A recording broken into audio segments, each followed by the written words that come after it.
this is Sharon, and welcome to my channel. This is episode 102 of my new blog, HOT, H-O-T, which stands for Hot Online Talk. So, if you want to listen to this is what's going on in the world. Stay tuned. Okay, let's talk about this Soulja Boy and Chris Brown bullshit. Let me give you some background. Karrueche, Tran, whatever her last name, Chris Brown's ex-girlfriend, Instagrammed a picture of herself in a bikini. And Soulja Boy liked it.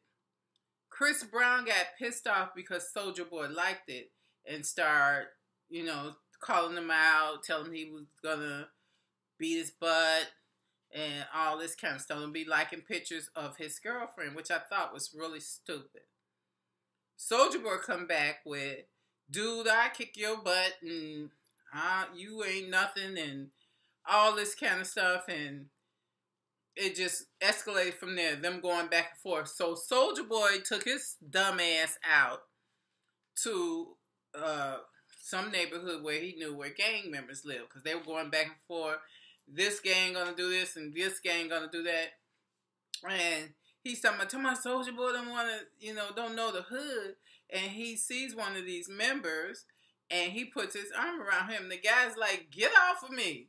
Don't ever put your hands, And Soulja Boy drops his phone. He wants to fight with the guy now. So the guy has people there, and he has people there. And you hear someone saying, come on, y'all, let's don't do this. Let's stop. And the other person was saying, I think somebody jacked his damn phone because he put his phone on the ground. And somebody picked it up and said, this is my phone now, which is stupid. So shortly after that, the next day, Soulja Boy apologizes and said he had got word that his mom was sick and that she must have heard of what he done. And she, didn't want anything to happen to him, and she's trying to heal, and she don't need this kind of mess. I'm sure that's what she told him. I'm paraphrasing. I'm, thinking what she may have said. I don't need this to be worried about this when I'm trying to get my health back together. So he apologizes, and it looks like it's, all over with on Soulja Boy's side, because they had decided they were going to fight for charity. And I didn't think with all this animosity between these two that would have been a good idea. So Soulja Boy apologizes. You think that it's all over with. Then the next day, Soulja Boy and Chris Brown get into another round because Soulja Boy Instagrams a picture of Chris Brown's child. And he's berating Chris Brown about fatherhood and other little stupid shit. And come on now. I've lived in this world enough time to know this stuff is just a waste of fucking time. Leave that bullshit alone. And instead the fight for charity would have been good, but Chris, Soulja doesn't want Karrueche, whatever her name is. He doesn't want Karrueche. Karrueche has moved on. I don't know if you guys are still trying to see each other again. But to be upset over, pull yourself back too. To be upset over somebody liking her picture. A lot of people scroll through the thing. If they see a picture of someone they know they like, and just keep on. It wasn't like he's trying to go in there and wed the girl. Pull back. You're a grown-ass man with a child. And Soulja Boy, you need to pull back too. Instead of you guys using this to argue and fight, maybe you can make some money out of this, and surprise people and do some kind of fundraising to help some children in an impoverished neighborhood. Anything but this stupid ass shit you're doing now. Okay, so that's that with that. Comedian Ricky Harris, we talked about, he passed, and his funeral.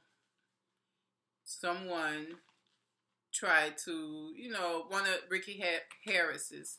Well, someone approached Snoop Dogg, who knew Ricky really well, and he was at the funeral. And they started telling Snoop that he shouldn't have been there. You don't have a right to be there.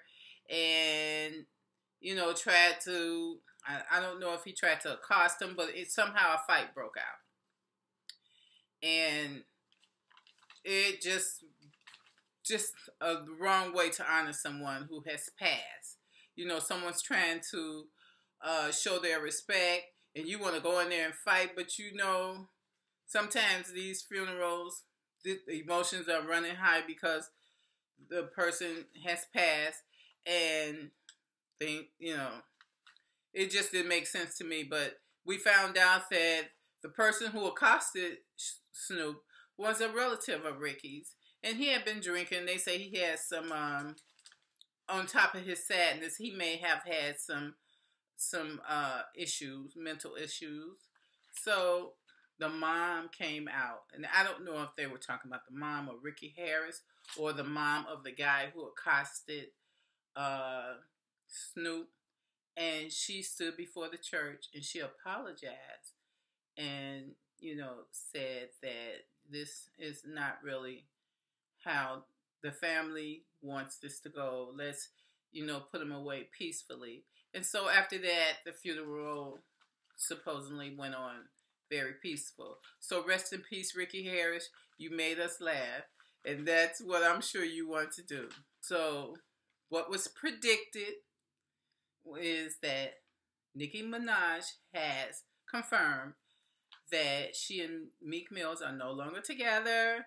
They have decided to go their own separate ways, and she's living a single life now.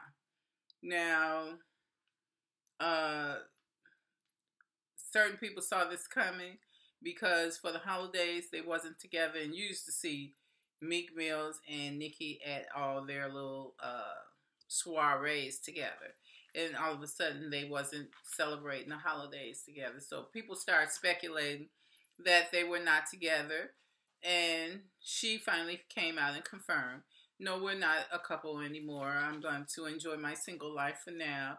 And hey, you a boss. You do you, Nicki. If that wasn't for you, hey, you moving on to what's for you. This is really strange. Kenya Moore spotted 4 people at her door one day. And I don't know exactly what day it was, but she accosted 4 people. By the time she got back out there, she's hollering and screaming at them, get off of my property and don't come back because I will bust a cap in your ass. And I don't understand why people think that it's okay to come up to someone's door that you don't know, less known they're a celebrity, but not even, and a lot of people feel like they were just fans, but you never know. They may come out and pose as fans, but they could have been there to break into Kenya's house. They knew she just had it remodeled and everything. So that really scared her. But for her to come out with this gun and telling them she's going to pop a cap in her ass, Kenya, I would have said, get off my property before I called the police. And if they didn't, or if they tried to approach me in an aggressive way, then I would have pulled the gun. But no, you don't do all that as they're walking away. You just say, the police have been called. I want you off my property or I'm going to have you arrested. So be careful, Kenya. You have a beautiful house and we don't want nothing to happen to you. Now let's talk about Lamar Odom. Lamar has this issue with drugs, and he's been in rehab before after they found him at that Roadhouse, whatever they call it. I forget what they call them, but he was put in rehab after that. But Lamar didn't stay. He signed himself out early, and he didn't have a lot of positive progression in beating these drugs. So this time, I think Lamar volunteered to go in, and he went into a drug rehab program, and he finished it. So let's hope that Lamar's on the road to being drug free and alcohol free and recovery, getting back on the court and showing him what he's about. So congratulations, Lamar Odom, for doing your whole stint. I hope it really works. If not, you can go back in, or you go to a halfway house until you feel more comfortable being out into the world. Because this world, this country, there's a lot of ways to get drugs, and we don't want you to do that. I've resisted it for many years. I don't do drugs, never did. John Benet Ramsey. Let me give you a little background of this story. John Benet Ramsey was a little girl. I think she was 8. And she was a little mini beauty queen. And she's very pretty. She won quite a few awards. And when she was 8, someone murdered her. Now, they never found out who murdered John Benet. There was a theory of someone breaking into their basement. And then there's been a theory that the parents, one or two of the parents did it. First the mom, then the dad. And lately it's been put on her brother, Burt Ramsey.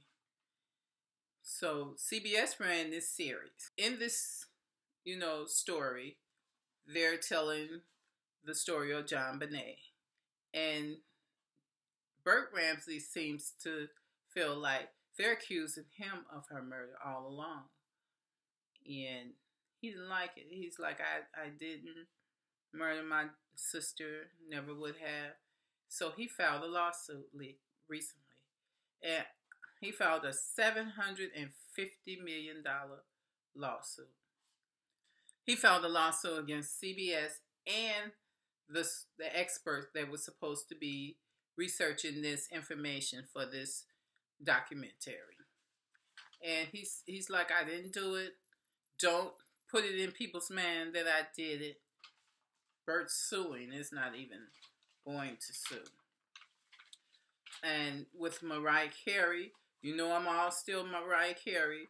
I do think people are so mean these days. A lot of people are thinking, well, no one would have sabotaged her. I don't believe they sabotaged her. I believe that they put on the wrong music and they didn't try to correct it during the time. But Mariah should have took control of that and said, okay, stop the music. That's not the right track. Let's get the right track on. And she didn't. She tried to walk her way through it. And that manager, I've been watching Mariah Carey's reality show. That manager is a cell phone manager.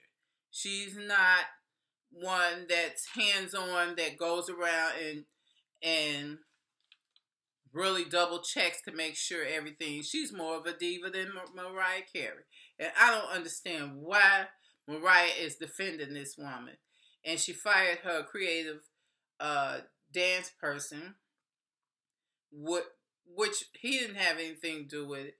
It should have been double checked by the manager. That's what you do as a manager. You don't sit up in the room and drink wine with the artist to keep her company. You can get on the phone and tell other people what to do. You can do that, but when you tell them what they need to do, you go behind them. And it's not micromanaging. You have to make sure that this is the kind of person that you can tell, this is the track we need, make sure they got the right track, and that they'll do it. And also check, because this is important. And when I heard that she didn't consider the time change when Mariah performed out of the country and they got there super duper late, I travel within the United States. You have to consider the time change. I travel from Chicago to Florida to California, and I'm always considering the time change. What time is it going to be when I get there? So just in case I have to get a car rental, or I don't want to get there late at night doing stuff, or I might want to get there late at night because I have an early morning meeting, or I'm going to visit my family early in the morning so I can get there later on in the evening. You consider these things just as a traveler. So let's talk about Tiny and T.I. Tiny and T.I., I think they married in 2010. Tiny is a singer and T.I. is a rapper. Tiny, a lot of women are so happy that she's filed for divorce. But I'll believe it when I see it now. Tiny is a boss. This girl can make some money. I really enjoyed her reality show with her friend, her hairdresser friend. What's her name? Oh my God, I couldn't. I wrote it down, but I don't even know what I wrote. But Tanaka. Anyway, I really enjoyed it because they was crazy as hell. I was always glad to get a laugh in with these girls. So Tiny said that she's fed up. And this all is supposedly because she was dancing with Floyd Mayweather. Okay. I understand that Floyd Mayweather is a enemy of T.I.'s. I don't know why people are going around making all these people enemies, but okay, he's an enemy. But they were dancing. They didn't get into bed, sleep together. T.I. has had babies on Tiny, not babies. So she can't dance with Floyd Mayweather. Tiny don't want Floyd. Tiny wanted T.I. She's in love with that guy. So I'll believe it when I see it because I know T.I. has done a lot of things that a lot of other women would leave him for, but Tiny did not. So I don't know how strong her conviction is for divorce now, but we shall see. But that's it. I hope you enjoyed it. Hot, H-O-T, Hot Online Talk. And I'll see you in the next video.